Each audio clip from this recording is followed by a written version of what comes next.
Don't get me wrong. You people. You people are about to start World War III. Yeah. Not the guy who invaded the country? You bulb ape? What a stupid thing to say. Like, who caused this war in Ukraine? Was it the military-industrial complex that made Russia invade? How is the blame getting all the way back to them? How do you deal with dipshits that have ridiculous political takes, but when pushed on, they retreat to the I don't know a lot about politics? Well, the reason they never talk to people that super disagree with them. Rogan will never bring on somebody that like has a hardcore, like violent disagreement. Same thing with all the Daily Wire guys. Like, there's a reason why this conservative media circuit exists, and it's so they can avoid those types of questions. Conservatives never have to answer tough questions on shit like this because they avoid people that will ask them tough questions on. But the people on your side call Piers Morgan a conservative, but you still go on his show. And conservative never invite you over there. Actually, when you go over there, your own people call you out. So this is a tweet from me. I don't normally read people's tweets, but in standing with Ukraine, the Biden-Harris administration convinced them, Ukraine, to abandon a peace deal that would have ceded only half of the territory that Russia now occupies. And for that opportunity to lose twice as much of their homeland, they paid with tens of thousands of innocent lives. We did this to control the 11 trillion of minerals under the Donbass. We did it to grind down the Russian war machine on the grist of Ukrainian teenagers. We did it to hand out hundreds of billions of dollars to U.S. hedge funds who are, as we speak, carving up rights to Ukraine's fertile soil and vast mineral resources. The truth is the United States has never stood with the people of Ukraine. That is simply a jingle, an ad campaign broadcast to those who have never been there, designed to sell taxpayers on the appeal of prolonging war for profit. We have cost Ukraine her territory. We have cost Ukraine her children. The war hawks and the bankers are no friends to Ukraine. Whoa! And that's my point. I'm not saying I'm agreeing with Russia, but if there was a possibility for a peace deal and somebody in America decided, no, we don't want that, but at the same time you're making deals how you can control the land. Yeah, I'm gonna look fishy in your direction, especially when your own allies start waking up. I think that politics has substituted religion to some extent. People have almost like this religious zealotry toward their political belief. And when that happens, it's really difficult to have a conversation with someone without it immediately devolving into allegations of bad faith, of, lying, deception, all sorts of things. And so maybe that's part of it. But honestly, I didn't really notice this as an issue in America until Donald Trump was running for president and then after he got elected as president. And I am 1,000,000% guilty of honestly allowing him to kind of break my brain for a little bit because I saw him as such a significant threat. The radical left actually reminds me of the radical Christians. I'm not joking. It's like they hated Christianity so much, and when they removed it, they replaced it with their own Christianity. Both sides told me that I'm not a pattern recognition expert and I shouldn't trust my anecdotal experience because they know better, especially when I don't have a source. Already shortened police department makes absolutely no sense. And to cut the fire department means absolutely no sense. Tahira Hodge worries about possible cuts to police and fire. She and her family evacuated from their home last month in the Keller fire. She credits the fire department for saving her neighborhood. I looked out and I saw all the smoke and there was some fire in the trees, and I was like, oh my gosh. In a contingency budget plan released in June, the city talked about reducing the police force down to around 600 officers. Ain't nobody got time for that. Right now, the city has roughly 670 officers.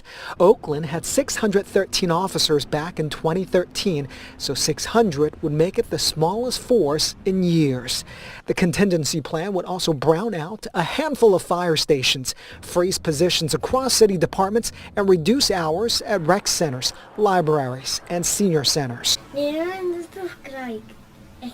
This is left-leaning way of thinking because this is Oakland and it's a sanctuary city. And certain reversals of Trump-era immigration policies, which at the time I didn't give Trump credit for because he wasn't really applauded for it. And I didn't realize that, the Remain in Mexico policy was actually very successful. Don't be ridiculous.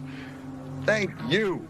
And Biden reversing it did lead to the crisis at the border that ended up being a political liability that backed him up into a corner. And suddenly he's hitting up Republicans in the Senate, asking them to write legislation that Republicans would like. There are some flaws on the left for sure. And I think it's important to be real about those flaws. Trump did something so good, most people didn't even notice it. And now that they removed it and a bunch of people have come, they're like, hey man, we can't fix that anymore because they're already here. We need to deal with it. I'm like, what? Okay, let's deal with it. Let's close the border. No, no, no, no. And I've been furious for several years now. And everyone immediately, oh, Anna's just a secret right-winger. Anna's just a secret right-winger. You bulb ape? Trump's new border czar, Tom Homan, has said that he is willing to arrest leaders like yourself for standing in the way of these policies that they want to enact. Would you be willing to go to jail for these things? Yeah, I'm not afraid of that. And I'm also not seeking that. I think the goal is we want to be able to negotiate with reasonable people how to solve hard problems. Republican and Democratic presidents in the past have all tried to find solutions to these problems. President Reagan helped people get access to work so they could stay and support themselves. Biden and Harris worked on restricting entry at the border to close down. There are a lot of ways to approach this problem. We don't think it has to come to this. But yeah, I think when you look at, Ralph Carr has always been one of my heroes. He was the governor who in the middle of the internment of Japanese Americans said this was the wrong thing to do. And he stood up. It was unpopular. People were mad at him about it. That was in the middle of wartime. If the president or any of his actors are going to do things that we think are illegal or immoral or un-American, we'll stand up against. I think it's very un-American when most of the people that have voted red, that wanted more security, is not your priority. You're like, hey, we need to help everybody, which is a very beautiful thing. But if it's causing crime, statistically, it has been proven, why don't you fix the crime? And that is rather un-American or on any country that wants to care about security. That's like you're saying Bukele is on Salvador because he didn't allow crime to last in his country. One of the worst countries is now the safest country. Isn't that wild? You said the GDP is gonna go down, it went up. There is a reason why so many people from all around the world are trying to come in to the United States. This is a land of opportunity, even still. And I want to find ways to empower people to get after it, to go for their dreams, to not have a defeatist attitude or mentality. I don't want to infantilize people. I think people, regardless of their race, regardless of where they come from, have the capacity to do amazing things. And what I am just disgusted by right now with one faction on the left, it's not everyone on the left, but it is a faction. They are very successful themselves. You bulb ape? They've gone to wonderful universities. They've gotten a great education. They have lucrative careers.